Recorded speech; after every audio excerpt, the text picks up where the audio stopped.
Hello, everyone, and welcome to the Bedpost Podcast. I'm your host, as always, Erin Pym. And today we have a very special recording because here at the Pacific Junction Hotel, we are recording live in front of a studio audience here at the bar. So, hey, all you sluts and perverts, what's going on? And today for the podcast as well, I have a absolutely fantastic, sexy guest, Kyla from Risque Reviews. Hello, everybody. Hello, darling. How are you, Erin? Good. I'm so great. I'm so excited to be here at this live event. We have a bunch of sexy vendors that are going to be setting up for all the people here in the bar. We have Wheel and Breach. We have Unicorn Collaborators. We have L'Amour Propre. And we have Modern Whore. Woo. And we're so excited. And actually, Kyla, we're having you back at the podcast. We had you on quite a while ago. Yes, it's my second time. Thanks for having me back. Oh my God, of course. And of course, what we are here to talk about is sex toys.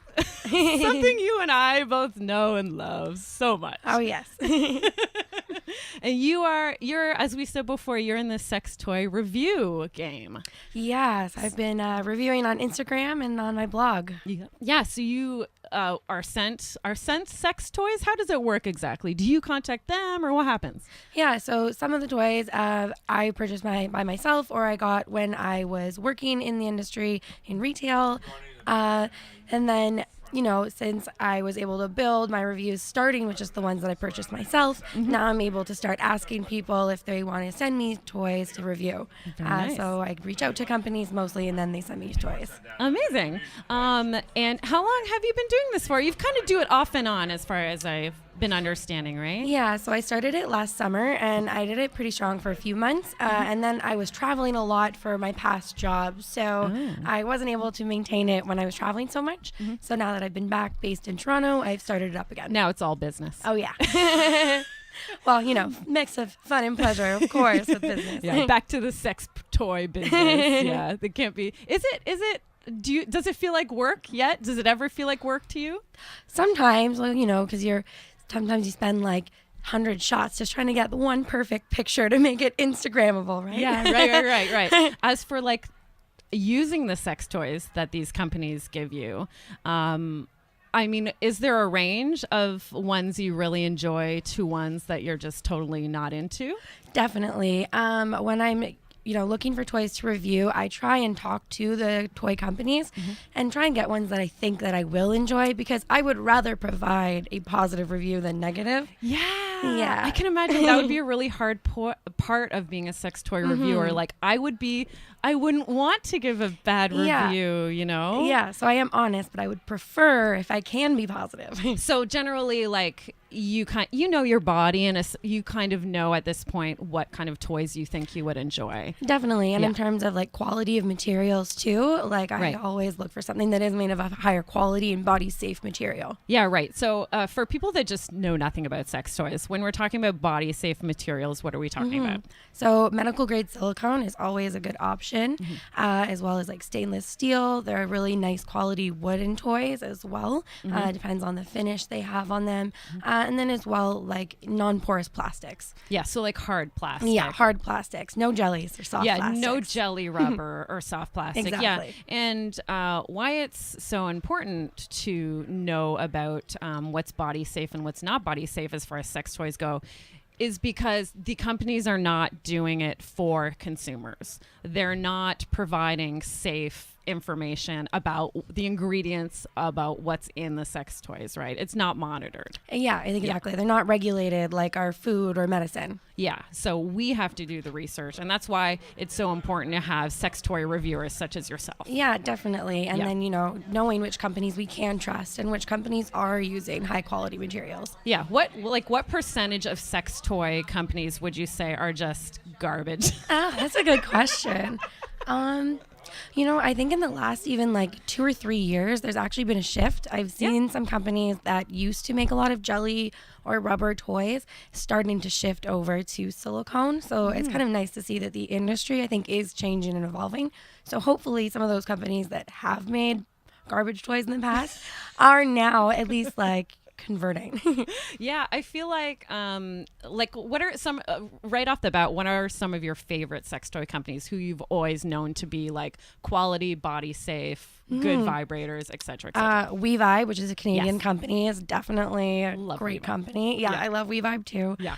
Fun Factory. Yes. Yeah. Really Fun high Factory quality. is. I feel like it's the only unionized sex toy company. What is? There's Yeah, something with and their labor that they do. they're all made in Europe, so Yeah. they're not made in China. Yeah. So like even WeVibe toys, they're all designed in Canada, but they are manufactured in China. Right. But Fun Factory's toys are all manufactured in Germany. Yeah. So as far as Fun Factory goes, yeah, it's a higher price point, but you're getting a super high quality toy, and you know Definitely. that their workers are being taken Definitely. care of, right? Yeah. And the other great company for that too is Crave, which makes the Vesper, which I know we Yes, both the love. Vesper necklace. Yeah, Yes. yeah. So they're based in the U.S. in California, and they have like a small factory there that's all run by Californians. And they all do it there. That's absolutely amazing. Yeah, and they're a big like female-friendly office. Oh, very nice. I love that. Mm-hmm. And as far as sex toy companies that you're saying have like made the shift, I feel like Screaming O might be one of Yep. them, Yep. where they used to just make a lot of kind of low or mid-level and priced toys. But now I think all the Screaming O toys that are at the sex shop that I work at, because I'm in sex toy retail, I feel like they're pretty much all rechargeables now. And, Yep. and a lot of them are silicone or hard plastic. Definitely. Yeah. And then another one is Cal Exotics. Yes, California Exotics. They've yeah. really improved a lot in the past couple of years from what I've seen. Yeah, actually, they came out with a line of bullet vibrators.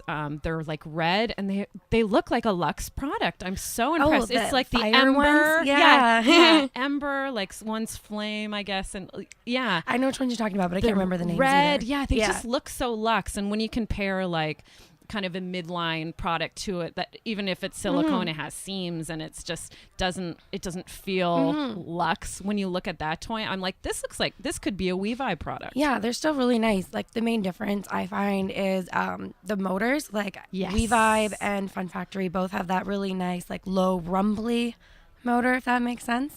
And then the cheaper ones, even it's still great that they're rechargeable in silicone. They're a little more like buzzy. Yes, high end. Itchy, tickly, potentially, Yeah. and kind of just touching on the surface of the skin rather than those low end vibrations that are gonna like penetrate Yeah. like to the clitoral legs, like all through Yes. all that, right? Okay, that said, why don't we start with some of these amazing vibrators that you've brought here today? Because you bought a bunch of toys for us that you've reviewed. Yes. Yeah? So Where would working you on like reviews to for start? some of them? Yeah? Yeah. Where to start? Where to start? So many lovely things here on the table. I love it. We can start with like what I would recommend for someone that's never used a sex toy before. Something just super simple. Great. Love it. So this is a bullet vibrator from Rian S. So it does take a battery, but it is medical grade silicone. Okay, fantastic. How do you know how much these kind of retail for? I know Yeah. you get them free because you're a sex toy reviewer, but So Canadian, I think that one is $20. $20. Yeah. Wow. Yeah. And it Yeah. actually comes with a really cute pouch too. Oh my, it's like a little makeup bag. Yeah. Okay, yeah, I see it. Rion S. Okay, very cool. And this motor doesn't seem too terribly buzzy. No, it's pretty good. Yeah, it's for not for a battery for a $20 battery toy. That's not bad at all. So it's perfect for someone that's never tried something before, right? That just wants to try something simple, that's insertable, also great for the clitoris. Yeah. It's just nice to see what they like. Yeah, and a good thing to mention is like, yeah, we're mentioning all these kind of luxe toy lines, but if somebody's never used a toy before, they can't, and they probably shouldn't. I wouldn't recommend going and buying a $200 vibrator if you don't know anything about the type of stimulation it would offer, or even the stimulation that you enjoy. Exactly. Right? Yeah, that's why something like this, $20 is perfect to start with. Yeah. Yeah. Do you have any, just while we're talking about any kind of tips or tricks for people that have like that know nothing about sex toys, and let's say they're interested in buying a vibrator for the first time? Yeah. So definitely, I mean, like we already talked about materials. That's going to be first thing to look at. Yep. And then also decide if they want something rechargeable or battery operated. Yeah, if that's important to you, like environmentally, or like even just For me, it was always so pesky to have to, because the batteries would die. Yeah, exactly. And you'd be searching around like the remotes in your house and like I've done that. For sure. Taken batteries out of remotes. Like it's a hassle. Yeah. You know? Yeah. And when you want to masturbate, you want to masturbate. Like, you don't want to be thinking about anything else. Yeah. yeah, you don't want to have to go to the store, get the fucking batteries, and come back. So that's something to think about. Definitely. Yeah. And then for someone that's never tried a vibrator before, I usually recommend that they try something that has both speeds and functions, because some people just want speed. Some people really like having those different vibration patterns. So to know which type of person you are is good. Yeah, definitely. And there are I feel like a lot of toys come with both. Yeah, right? For sure. They'll have like kind of 3 straight vibration settings, low, medium, high, and then give you a couple patterns. Yeah, and then you get like the power wands that are just pure power. Oh yeah. Yeah, totally. Okay, moving on then. Maybe let's go up a little bit from the introductory vibrator. So we have a G-spot vibrator. This looks familiar. Yeah. This is the looks Rave. familiar from last night for me. What did you have it last night for? Last night, I just used this to masturbate with. Not this exact toy. This is Kyla's. But my own rave at home. Yeah. So tell us a little bit about the rave, and I'm sure I will also tell you a little bit about the rave. So we already both said we love WeVibe. It's a WeVibe toy. Yeah. Well, great things we talked about, rechargeable, silicone. And then what I like about it is it's an asymmetrical toy. So a lot of toys are totally symmetrical, but our bodies are not. So this really helps people to find their G-spot, especially if they're new to G-spot stimulation, because you can use it for more of like a twisting motion or a rocking motion instead of just inserting. Yeah, because this one has ridges all along the sides of it. So if you're rotating, these little ridges are providing stimulation that way. And yeah, just like as far as I kind of have understand for G-spot toys, it's nice when they're kind of a little bulbous on the inside, because it just helps you find the G-spot easier. It's more surface area to find the G-spot, right? Yes. To stimulate the G-spot. And for people who have never found the G-spot before, do you want to explain? Or? Oh, the G-spot. Well, it's located, so this is like the front wall here.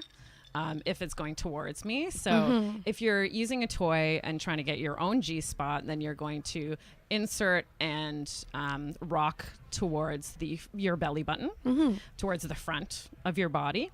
And you can also thrust that way as well, but it's generally located like, how many inches would you say on that? 2 inches, 2 inches, along the front wall there. But actually, for this toy, I'm actually not a huge internal penetration person when I'm masturbating. So I actually just use this, mostly I use it externally, just on the clitoris. Yeah. It's a great wand too. You can use it as a wand. Yeah, exactly. So it can do your shoulders. It can do, external vulva, clitoris type stuff, or inserting as well. So it's kind of versatile. Definitely. And for males, you can also use it like around the perineum to stimulate. I've used that toy in my butt for sure.